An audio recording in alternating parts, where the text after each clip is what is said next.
श्री स्वामी समर्थ. शत्रुपीडा, मनात भीती वाटणे, चिडचिड करणे हे जर होत असेल तर आज सायंकाळी न चुकता करा हे 2 उपाय. आज 4 वाजल्यानंतर आपल्याला जवळच्या कालभैरवांच्या मंदिरात जायचे आहे.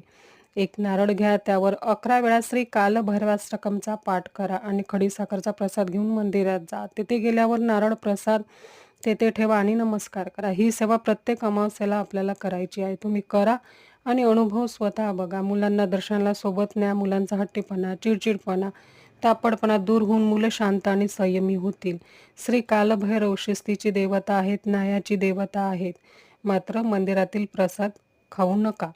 तसेच सायंकाळी मारुतीच्या मंदिरात नारळ घेऊन जा. मोहरीच्या तेलाचा दिवा प्रज्वलित करा. नारळ फोडा, सर्वांना प्रसाद द्या आणि तेथे बसून 1 वेळा हनुमान चालिसाचे पठण करा. मोहरीच्या तेलाने शत्रू शांत होतो, वाद घालत नाही. म्हणून मोहरीच्या तेलाचा दिवा दर अमावस्येला हनुमान मंदिरात